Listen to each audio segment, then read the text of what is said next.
Okay, is Ellen G. White a prophet? Number 8, last one of this series. We're going to get into test number 4, which, as you know, you have in your notes or in your mind.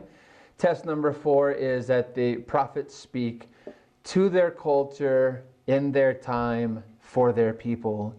But they understand truths of science or health and things that, even though maybe they describe it in their understanding, are still true or have been proven today. We're going to take a look specifically at Ellen White's life and some of the things she said. And obviously, to do that, there will be a little less Bible study to do that, only because we're going to be looking at science a lot. And so I felt a little awkward preparing Bible study without a whole lot of verses. Really, there's just one. We might get to a few at the end. One to start tonight. And that verse, let's look at it. It's Proverbs chapter 9. This actually, if you're paying attention to our Sabbath School quarterly this week, it is our memory verse this week, and it's a really important verse. Proverbs chapter 9. I'm actually teaching Sabbath School this week, so we'll see this verse again, and we'll discuss this verse in greater detail on Sabbath morning. Proverbs chapter 9 and verse 10. Who would like to read verse 10? When we rush, it looks like we're almost there. No rush, no rush. Proverbs 9, verse 10. Okay, Miss Norma. The fear of the Lord is the beginning of wisdom, and the knowledge of the holy is understanding. Okay, so we're going to talk about this in our Sabbath School lesson, so I don't want to go through it all a lot tonight and then make you listen to it again on Sabbath morning. But the fear of the Lord, as it says, is the beginning of wisdom. Fear, as we'll talk on Sabbath, is a reverent acknowledgement of God. So it's not, being afraid of God, but a reverent acknowledgement that God is real and a part of your life, and that He's in your life and He's involved in your life. That is the beginning of wisdom. Okay, and so we can look at like the Grand Canyon, and you can come to two different conclusions. You can come to the conclusion that a lot of time carved out the Grand Canyon, or you can come to the conclusion that a lot of power in a short time carved out the Grand Canyon. And that's how science looks at it, right? It's one of the two. Evolution says a lot of time. The Bible says a lot of power. The flood is what carved it out, right? So we have to look at everything, even science, even history, all the different kinds of sciences we have to look at through the goggles of the Bible.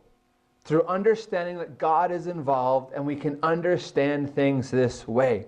Science and the Bible have been enemies for a long time, right? Even in the medieval times, Christians persecuted scientists because they believed the Bible and science are enemies. But guess what?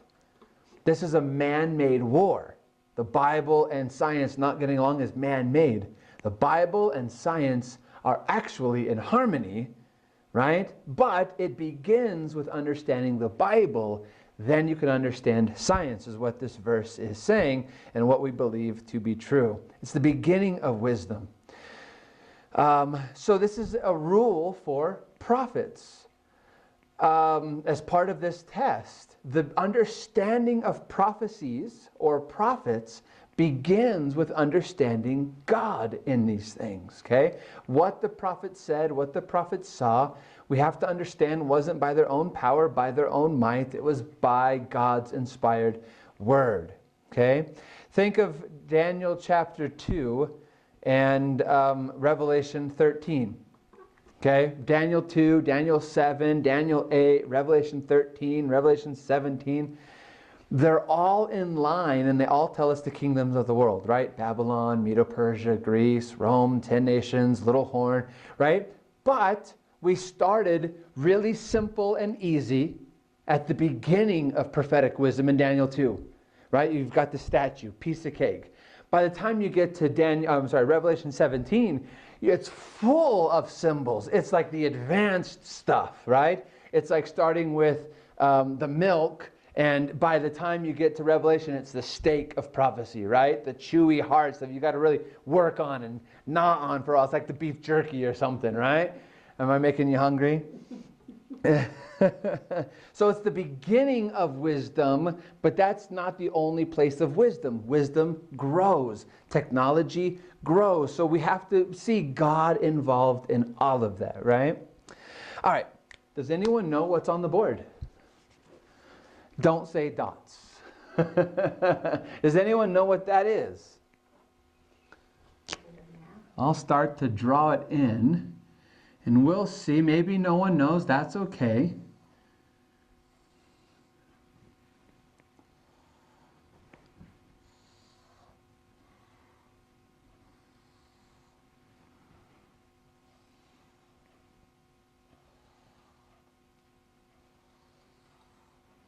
And this is my own rendering, so it's probably not perfect because I'm not an artist. Anyone recognize it yet? And actually, I should have put these dots on there. One that comes out here, and then there's a whole bunch like that. Orion? Aha! We see it all the time in the sky. You can see it right now in the sky. Actually, not at this moment, but at this time of the year. But you've got to stay up till later in the night to see it. But by January, so about 2-3 months, you'll see it at about 7 o'clock. And it's bright and beautiful, right? The constellation Orion. And of course, the easiest way to find it, there's 5 parts that make it simple to find. The belt of Orion sticks out like a sore thumb. I mean, you look at the sky, you know those 3 bright dots are the Orion's belt. And then you've got Betelgeuse up here, which is a really bright red giant in the sky. It has a red tint to it, and that's his shoulder. And then you've got down here, you've got Rigel, which is kind of his left foot, and that's really bright yellow giant. It's a bright yellow star. It's not like a normal twinkling white one. I mean, you can tell, you can see a yellowish tint to it. It's really grand and beautiful. And then if you let your eyes adjust, you can see all the other things. You can see the club in his hand. You can see his shield standing out in front of him. And you can see his sword, which is really amazing. His sword is hanging in its sheath right here off of his waist. And it looks like 3 bright stars. Right? It looks like 3 bright stars as his sword. Does anyone know, though, what the middle star is? It is so amazing. It's not a star. It's Orion's nebula. I don't know if I think there's 2 or 3. I don't know. Maybe I'm wrong. There's only a few nebulas you can actually see with your naked eye. Nebula is a large area of gases, and they basically create stars. We'll talk a little bit more about that in a moment, but really beautiful, beautiful thing here. It's not a star. It looks like a star when you stare at it, but when you study it and you look at it through telescopes, you can tell it's not a star. It's a really bright, beautiful area of gases that birth stars. Stars are like the Hubble telescope is literally watching and seeing stars and planets come out of it. It's amazing. It's beautiful. It's really, really pretty. Really, really pretty. There's also a nebula in his belt that we cannot see with our naked eye, but with telescopes we can see it. It's right here in the corner, and it's the Horsehead Nebula. And if you happen to be here a year and a half ago, I presented a sermon on why I believe, and I don't think we know, but why I believe heaven is located right there. And that comes from a lot of Bible stuff. If you happen to see that. Anyone here remember that one? Maybe you weren't here that Sabbath, or it was a PowerPoint slide, and we called it The Warrior in the Sky. Really, really interesting on why I believe heaven is behind the Horsehead Nebula, behind it.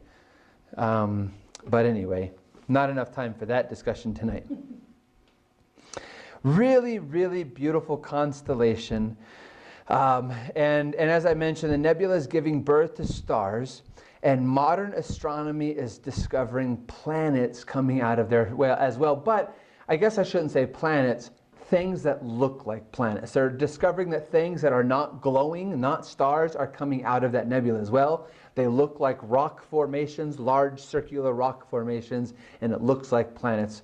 Of course, because we've got the Hubble telescope, which, by the way, if you don't know, the Hubble telescope is different than other telescopes because other telescopes are on the planet. Hubble telescope is in space.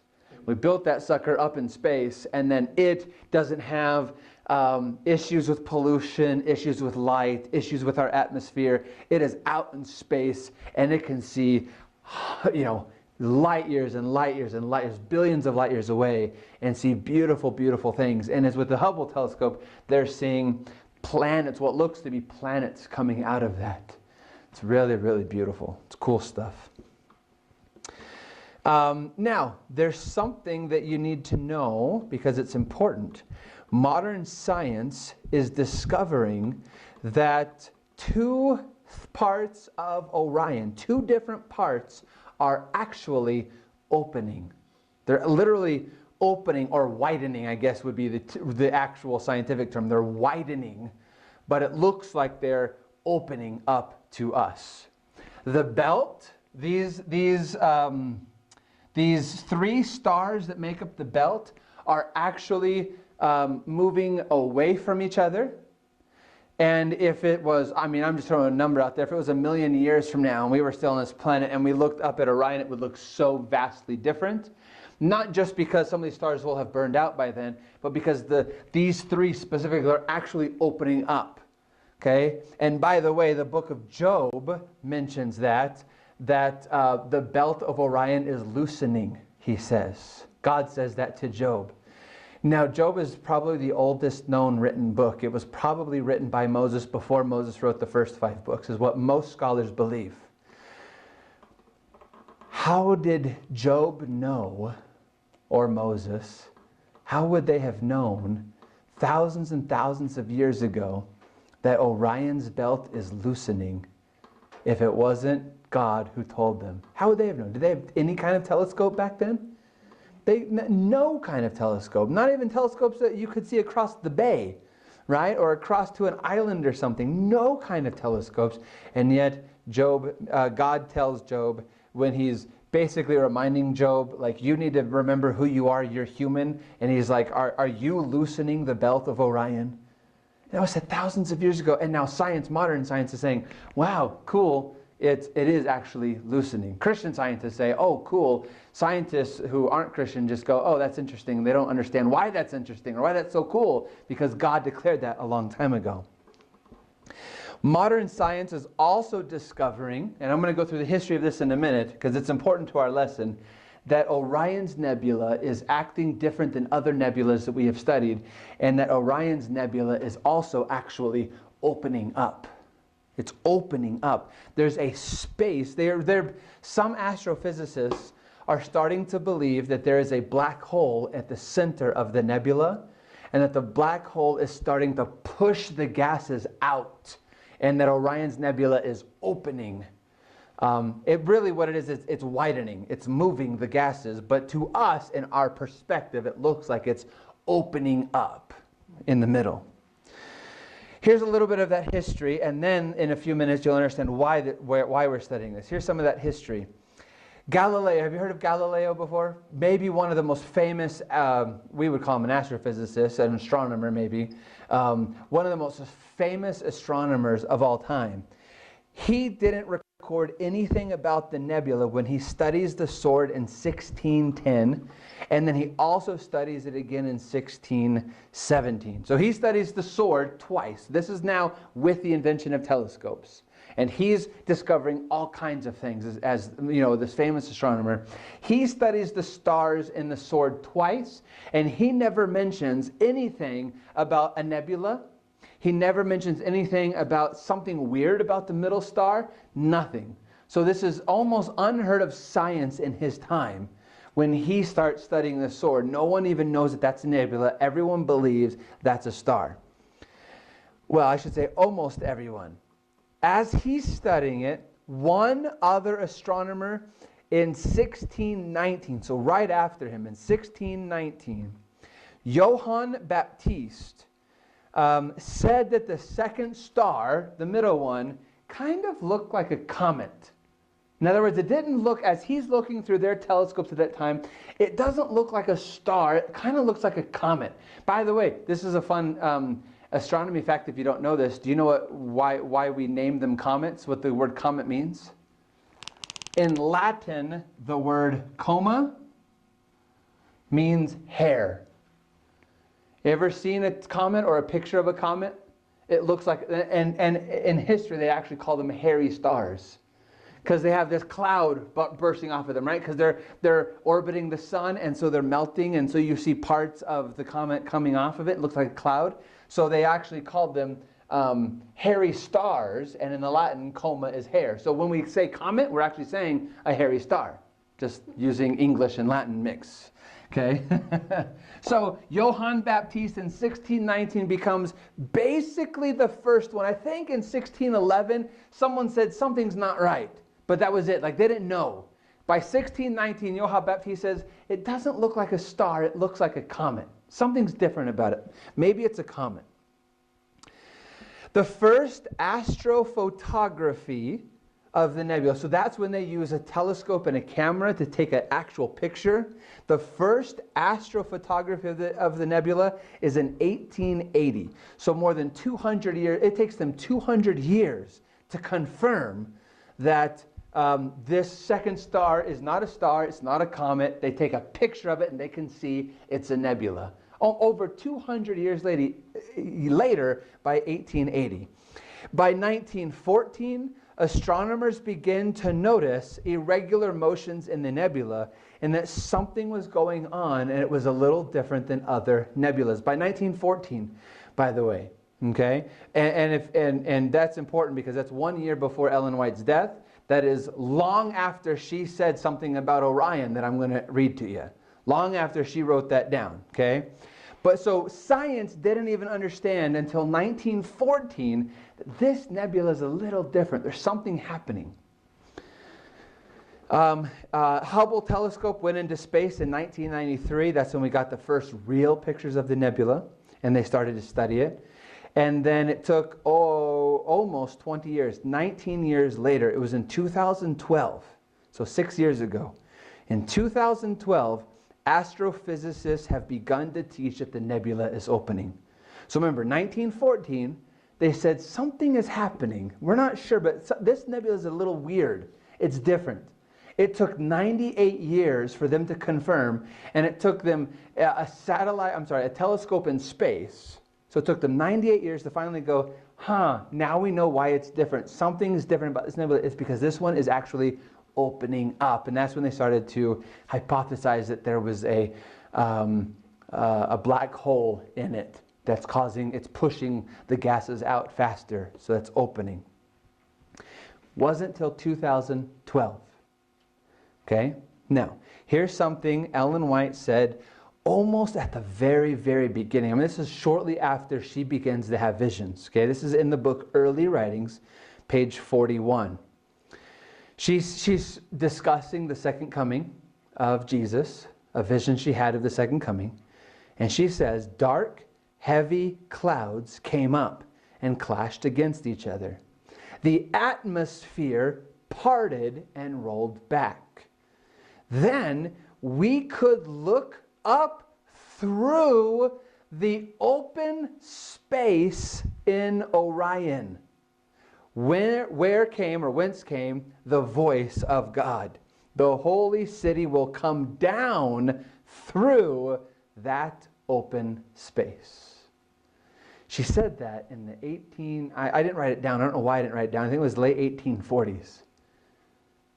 And it was in 2012 when people were able to confirm that space spots in Orion are actually opening up. 2012 when they started to teach that the nebula is opening up. And as I mentioned, very recent history, they've started to teach that the belt is actually loosening as well and widening and opening up. How could a young lady at that time, how could a young lady who had dropped out of school, remember we learned that last week when she got hit by the rock, right? And she was pressured to drop out of school because she couldn't remember anything anymore. Her memory wasn't working. How could a young lady have known that a space was opening up in Orion when science didn't confirm it till 2012, right? Just like in the Bible, when God says to Job, the belt of Orion, well, who can you loosen the belt of Orion, right? It's pretty amazing and interesting stuff that she was able to do such a thing and discuss the second coming as that. And as I've said, and we don't have time tonight, there's a lot of biblical proof for this as well. They didn't study it at that time. They didn't know what the Bible said at that time about this because they had never studied Orion. But now there's a lot of biblical proof, a lot of understanding we have that that heaven, or the holy city, New Jerusalem, is located in the belt of Orion behind the horse's head, or at least that's my theory, is the horse's head. A lot of people teach that the Bible is pretty clear that heaven is in Orion's constellation somewhere. Pretty amazing stuff. And just like we learned with when we studied this test, remember how Isaiah and Jeremiah and others talked about how the universe is expanding and how the earth is round, right? Even though people today still argue whether it's round or flat, and science at that time all believed it was flat, and that the earth hangs on nothing, and you know, the Bible talks about the earth moving and things, and so it's clear that science now confirms that the Bible is true, and science now is confirming that the writings of Ellen White are true as well. So that was with astronomy. Do you remember what we learned last time we studied this test, number 4, about what she said about cigarettes? And how it was decades after that people were still selling cigarettes as health, right, as a healthy medicine for asthma and itchy throat, and how doctors were prescribing it. Remember we studied that a few weeks ago? And yet here she was in the 1850s, 60s, 70s, and so saying, no, tobacco is an awful thing. It's harmful to your health. And science now it comes with a little Surgeon General's warning, right? This product is known to cause cancer, etc., emphysema, and many other things, right? So she had that as well. Here is something else she said. Now let's talk about geology a bit. Notice what she says about volcanoes. This is the book Patriarchs and Prophets, page 108. This was written in the 1880s. Patriarchs and Prophets, 108.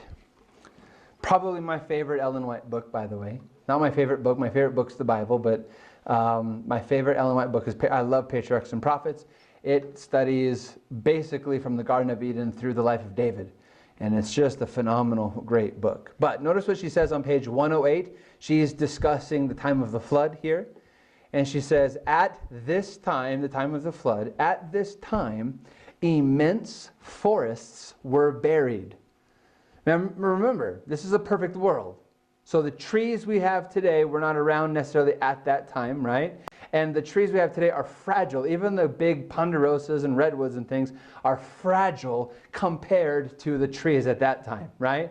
Those trees were created in a perfect world. Those are big trees that we've never studied, never understood, etc., because we've never seen it in the modern era. But she says at this time, at the time of the flood, immense forests were buried. These have since been changed to coal, the forest, the wood, forming the extensive coal beds that now exist, and also yielding large quantities of oil. The coal and oil frequently ignite and burn beneath the surface of the earth. Thus, rocks are heated, limestone is burned, and iron ore is melted. The action of the water upon the lime adds fury to the intense heat and causes earthquakes, volcanoes, and fiery issues. Okay? So, she's describing the process of lava, magma, etc., right? The core of the earth, and the parts of the inner crust of the earth and things, right? She's describing these processes here scientifically. This is in the 1880s. Science, modern science, did not recognize this fact, of course not reading her books, but on their own, until 1940. 65 years after she wrote this, science confirmed that this is where coal and oil and lava, etc., how they're formed and what's going on under the processes of the dirt, under our feet, what is going on down there, okay? She describes this 65 years before science confirms that that's what's going on. So, astronomy, she's understanding things that now science confirms. Geology, she's saying things that now science confirms. We've talked about health, specifically cigarettes. Here's something else that she said about health that I want you to think about this evening. Neil, I was going to tell Sure, go ahead, jump in. I have that Treasures of the Universe. Have you heard of that DVD? I think you have mentioned it before at least, It's yeah. got all of these nebulas and all these pretty things, and the horse head is being eaten. Yeah, it's beautiful. Isn't that that nebula beautiful? Yeah. Yeah, it's a different kind of nebula. Nebulas are bright and beautiful gaseous areas, right? And they're birthing stars. The Horsehead Nebula is different in that it's dark. You cannot see behind it. Whereas other nebulas, you can look through them because they're light. They're just gas, right? You can look through the gases and they're light. But the Horsehead Nebula is dark. It's black. You can't see through it. It's a different kind of nebula. You wonder how it can stay that way if it's nebular. Yeah. They're all moving. Yeah, it's gases that are moving, and it stays formed as the head of a horse. Yeah. It's amazing, isn't it? Really, really is. So, something else she said about health that I want you to catch here. This is the book Spiritual Gifts, Volume 4, and page 133. Spiritual Gifts, Volume 4, page 133. And I want you to remember, prophets spoke to their culture, in their time, for their people, right? So we want to understand this historically at her time, but prophets also spoke so that we would understand and know, right? Daniel and Revelation are written in their time, but it's for us to know. Job was written in his time, and they would understand what Orion is and what the belt is, but then they would have what? Scratched their head and meant, what do you mean loosening? But then here we are thousands of years later going, that's what God meant by loosening. Right? So it's written in their time, but it's for us. So we can understand what I'm about to read both in her time and in our time. Notice what she says. I was shown that more deaths have been caused by drug taking than from all other causes combined. If there was in the land one physician in the place of thousands, a vast amount of premature mortality would be prevented. Multitudes of physicians and multitudes of drugs have cursed the inhabitants of the earth and have carried thousands and tens of thousands to untimely graves. Now, very controversial paragraph there. Very controversial thought there. But first, let's look at it in her time. What drugs is she talking about in the 1800s? We're not talking prescription drugs the way we understand prescription drugs today. We'll talk about that in a second. But what kinds of drugs do you think of when we talk about her day? Alcohol. Tobacco. Well, probably, what was that drug they used for pain back then? Cocaine. I was going to say cocaine. Cocaine was, now it's opiates. Yeah, very good. They didn't understand really any of the enes, like morphine and things, right? Bloodletting. You know what bloodletting is? Yes. You ever notice the barber shops have the pole outside that's red, white, and blue, right? That was in the day to tell you that this was a safe place, even though they cut hair, this was a safe place to have your blood let out. The red is the blood. The blue is the purity it would give you, right? And so barbers would slice you open and you would bleed. They wouldn't use leeches, barbers. They would use the knives that they used to cut hair. But others, doctors, would use leeches and things. And they believed if you had a fever, and like you had a fever, guess where they would cut you? In the forehead or in the head, because they believed too much blood was in your head. If you had a stomach ache, they would cut you here because they believed there was too much blood in this area, right? If your calf was cramping, they'd slice your calf or whatever, right? Because they believed it was blood causing it, right? So that would be because remember, she does say, talks about how physicians have caused death because of the things they were doing. If you had a cold, they would say it's because of air. You got it from the air. And so go into your room, close your windows, draw your blinds, don't get any sunlight, don't get any fresh air, and stay under blankets until your cold went away. Well, people were dying because that was causing it wasn't fighting the viruses and things, right? So in her time, it was very dangerous to have a physician using that kind of medicine at that time, right? So she's stating in her day, in her time, to their people, we have to be careful, because we were training physicians, right? We know Adventists are healthy people. We build sanitariums at that time. Today we call them hospitals, right? We've got Loma Linda and Glendale and things. But at this time, we were trying to say, no, this is the right kind of health message. This is the right kind of medicine practice. And we were ahead of the times at that time because of comments like this. She was saying, no, in her day, modern medicine, bad. Stay away from it. It's causing a lot of deaths. There's other things to do. Now let's take that and apply it to our day.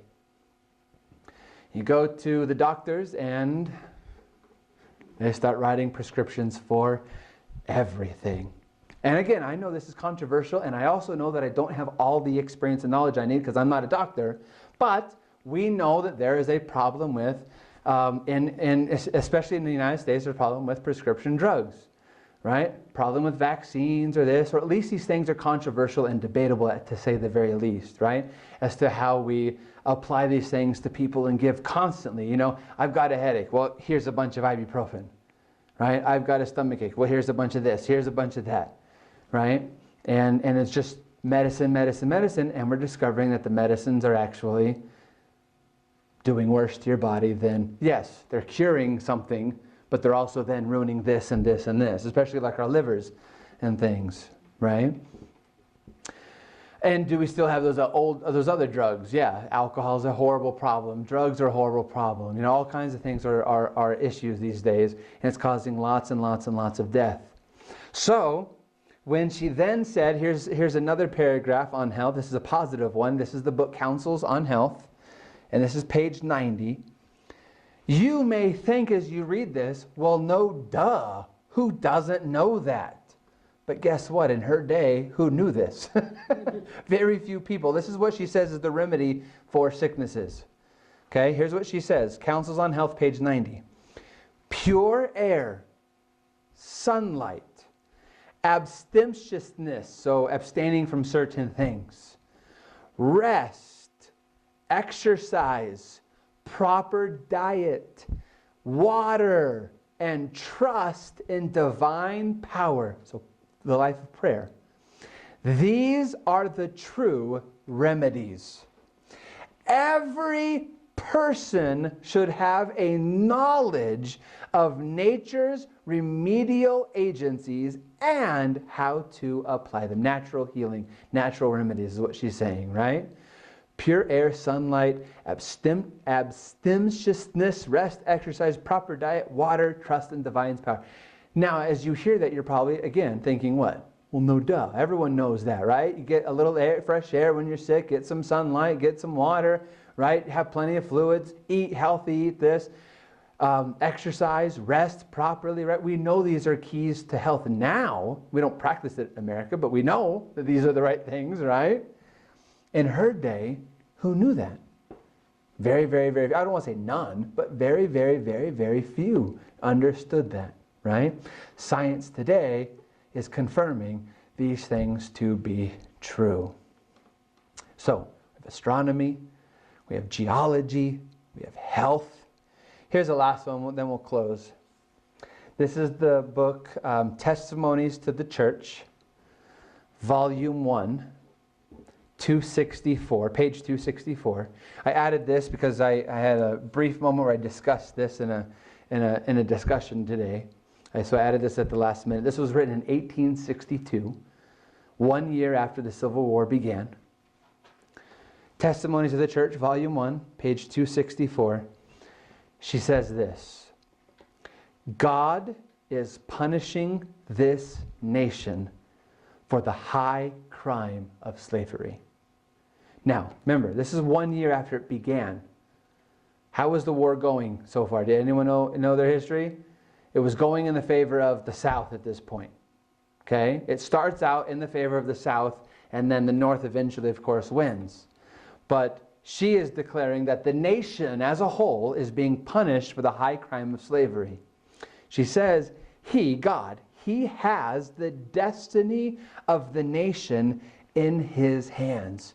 Now, Adventists were, this is actually 1 year before the term Seventh-day Adventist was beginning to be used as the church, but they were calling themselves Adventists at this time. Adventists were abolitionists, against slavery, strongly, adamantly against slavery, did not want any kind of slavery at all, and they were pushing for it for a while. And people were worried at this point, Ellen White, the South is winning. What's going to happen? And so she's encouraging them. She does tell them the truth. God is punishing this nation for the high crime of slavery. Then here's the encouragement. He has the destiny of the nation in His hands. And then she continues. He will punish the South for the sin of slavery. This is in 1862. The South is still winning at this point. They're kicking some tail at this point. And she's declaring, don't worry, God's in control. Slavery is it's a crime. God's going to make sure this works out. And the South will be punished for this sin. This is what she's declaring. Now, how do we know that the Civil War ended? Ended in 1865, and was the South punished? Sadly, awfully, whole cities were burned to the ground. It was highly punished. But catch what else she says. The sentence continues. And the North, for so long suffering its overreaching and overbearing influence. She said the North is going to get punished too. And I think that she's saying that's what this is about right now. This is why the South is winning. Because as we talked about on Sabbath, a lot of changes in the Western Hemisphere began in 1831, right? Remember that we talked about on Sabbath, how all these slave riots started breaking out and all these different things started taking place, and the abolitionist paper started coming out in Boston. So it happened in 1831, a big change, but this is 30 years later. And she's saying the North is being punished too because they worked too slowly. And remember, the North practiced slavery for quite some time too, right? The United States has been around by the 1860s, it's been around for 90 years now, right? And the North has been partaking, and even before we were a nation, it was practicing slavery. So she's saying the North is also being punished because it worked too slowly, overreaching and overbearing influence. It allowed it too long to happen. Now, you fast forward 3 years, this is exactly what took place, right? As she declared. Is it because she is some amazing, awesome person who was really smart? Well, she says here, He, not I, right? Not me, the prophet, He has the destiny of the nation in His hands. How important in that day? How important in our day to remember that, right? God has the destiny of the nation in His hands, right? God is in charge. God is in charge. So we will end there. She spoke in her culture for her time, or for her people in her time. but the things she declared to take place, astronomy, geology, health, history, well, for us now, what is history? She declared, and by the power of God, well, actually God declared through her, I should say, and these things came true, as predicted. Let's pray. Father, we just thank you so much for your blessings this evening. Thank you for opening our hearts, Lord, as we discuss several various fields of science, from history to geology to health to astronomy. And Lord, we give you the glory because you know all things and you declare them through your prophets. So we are grateful for what you declare to us today, because prophecy and the Bible declare your love to us, and so does nature, Father. So again, Lord, I ask you'll carry this in our hearts today as we go, that you're involved. In Jesus' name, amen. Very good. Thank you. Good. Thank you for coming.